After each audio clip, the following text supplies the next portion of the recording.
Ouais, ah bah en plus, il faut que je pose. Ah ouais, bah normal. Les amis, chacun a son poste de combat. Nous sommes engagés dans un événement qui est sans précédent dans l'histoire de France sociale depuis plus de 50 ans. Ce n'est pas rien que ce qui est en train de se passer en ce moment.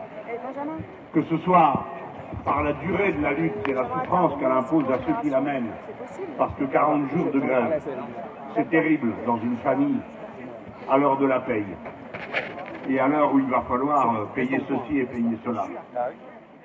Et que cette souffrance est méprisée par ceux qui gouvernent le pays.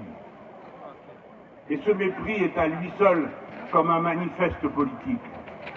Où sommes-nous donc maintenant rendus? Pourquoi considère-t-on que des gens qui se mettent dans une lutte comme celle-là ne valent même pas le salut, le respect qu'il aurait dû? Pères et mères de famille qui êtes ici et qui portez sur votre dos quelque chose qui dépasse votre profession. Ça a été dit il y a un instant, mais moi, je veux le redire avec les mots d'un homme politique.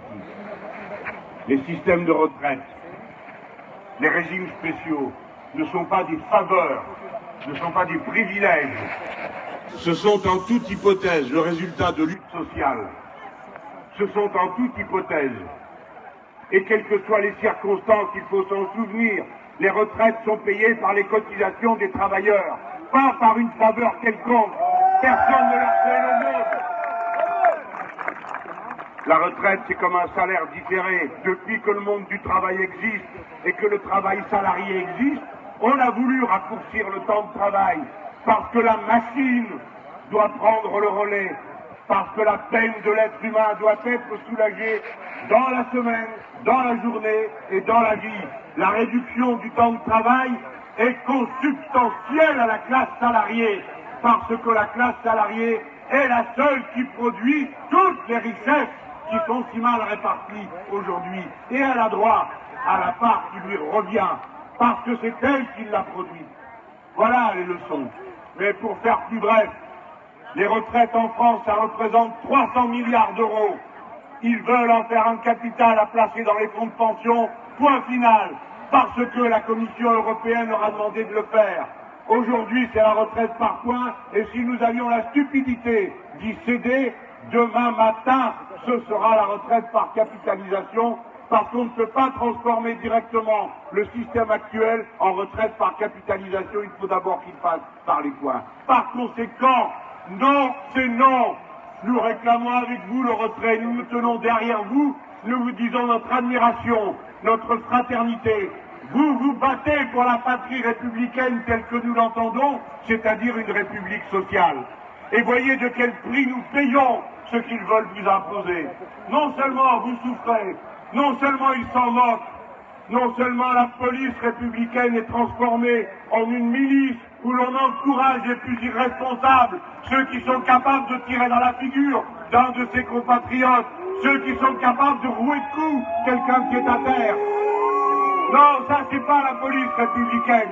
C'est pas l'idée qu'on se fait de ce qui était autrefois et qu'on appelait avec respect le gardien de la paix. Oui, le maintien de l'ordre, disent-ils, des forces de l'ordre. De quel ordre parle-t-il? Le leur, pas celui, l'ordre républicain, qui doit être fait de bienveillance et de fraternité humaine. De quel prix payons-nous cette agression contre le système des retraites et les acquis des travailleurs? Nous allons devoir voter, Fabien Roussel du PC qui est là à côté de moi, on va nous demander et Mathilde Panot, on va nous demander de voter à l'Assemblée nationale pour la première fois dans notre histoire une loi avec des trous. Vous vous imaginez?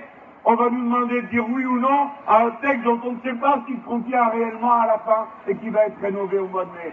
Où est la logique parlementaire? Où est la démocratie dans un cadre comme celui-là? C'est un attentat, un coup de force qui est fait contre la démocratie et contre la démocratie sociale. Amis, je conclus. Vous n'aviez pas besoin de moi pour savoir tout ça. Mais je voudrais que vous sachiez que nous savons. Nous avons compris, oui, il y a aussi des parlementaires qui n'oublient pas d'où ils viennent. Quelle a été leur classe sociale, où ils sont nés et avec qui. Mais je voudrais surtout vous dire, serrez-vous fort les coudes, les gars et les filles. J'ai l'âge qui me permet de vous donner des conseils. Vos leaders qui sont aujourd'hui mis en cause, ne laissez pas l'acide passer sous l'armure. Vous avez vu les accusations, ça commence, homophobes. Ça va, on a compris il y a une semaine, c'était islamo-syndicaliste. On sait très bien ce qu'ils font. Détruire la respectabilité, l'honneur, l'engagement de ces hommes. Protégez-les, entourez-les de fraternité, d'affection, d'amitié. Dites-leur qu'ils ne sont coupables de rien d'autre que d'avoir été ceux qui marchent devant vous, pour leur honneur, pour le vôtre et pour le nôtre. Je dis aux camarades qui sont en train d'exagérer leur force, je lui ai dit personnellement tout à l'heure, soyez prudents et économes de vous-même. Nous avons tellement besoin de vous. La France n'est plus rien si vous n'y êtes pas. Pour résister, pour porter plus loin ce qui est la logique fondamentale d'une république.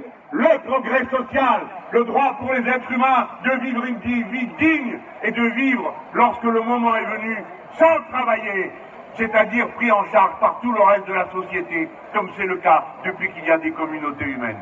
Vive la grève, vive les travailleurs, vive la solidarité, vive la République sociale.